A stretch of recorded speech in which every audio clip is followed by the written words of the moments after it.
সেখানে হামলা করে।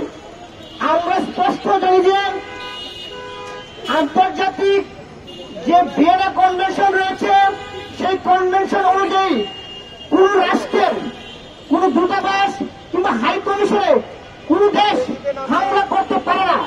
এমনকি সেই দেশে যদি যুদ্ধ চলে তখন আপনি দেখবেন সেই দেশে যে সকল এম্বাসিগুলো রয়েছে দূতাবাসগুলো রয়েছে সেখানে কিন্তু কখনো হামলা হয় না।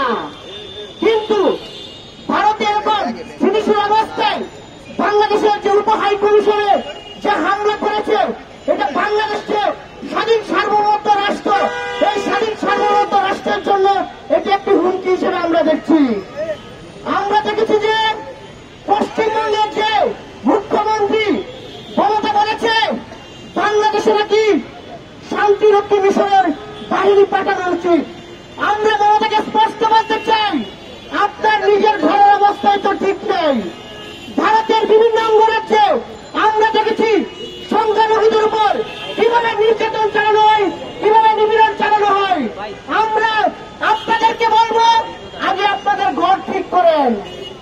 আমরা ভারতকে বলতে চাই, আমাদের একজন বলেছে বাংলাদেশের বর্ডারে যেমন ভারত রয়েছে তেমনি ভারতের বর্ডারে কিন্তু চীন পাকিস্তান সহ অন্যান্য রাষ্ট্র রয়েছে।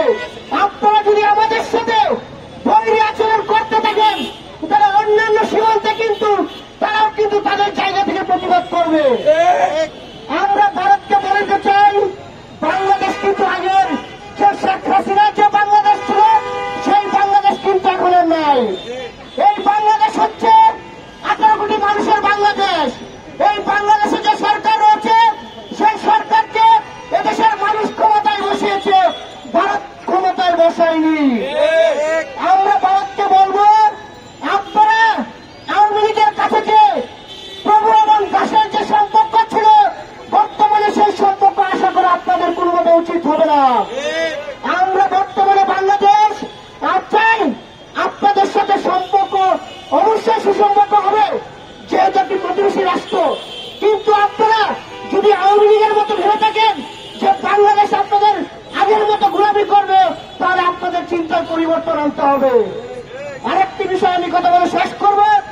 আপনারা দেখেছেন এই জুলাই গণঅভ্যুত্থানের মাধ্যমে আমরা যে বাংলাদেশ পেয়েছি এই বাংলাদেশ সবার বাংলাদেশ। এই বাংলাদেশে কোনো বৈষম্য চলবে না, এই বাংলাদেশে কোনো দুর্নীতি লুটপাট কোন ধরনের দখলদারিত্ব চলবে না। আমরা একদিকে দেখছি বর্তমান অন্তর্বর্তীকালীন সরকার একটি নির্দিষ্ট ছাত্র সংগঠনকে প্রায়োরিটি দিচ্ছে, অথচ এই জুলাই গণঅভ্যুত্থানে অন্যান্য সকল ছাত্র সংগঠনগুলো তাদের জীবন বাজি রেখে রাজপথে নেমেছিল, জীবন দিয়েছিল, কিন্তু তাদেরকে কিন্তু ওইভাবে মূল্যায়ন করা হচ্ছে না। আমরা দেখছি যে এই বর্তমান সরকার যেভাবে রাষ্ট্র পরিচালনা করার কথা ছিল সেভাবে করতে পারছে না। তাদের যে দুর্বলতা রয়েছে আপনাদের এই দুর্বলতার কারণে প্রতিবেশী যে ভারত তারা সুবিধা নিতে চাচ্ছে। আমরা দেখেছি আওয়ামী লীগের এমপি মন্ত্রী কিংবা তাদের দূষণরা ভারতের পানে অবস্থান নিয়েছে। আমরা বর্তমান সরকারকে বলবো এই শেখ হাসিনা যতদিন ভারতে থাকবে ততদিন বাংলাদেশকে কোনোভাবে স্থিতিশীল হতে দিবে না।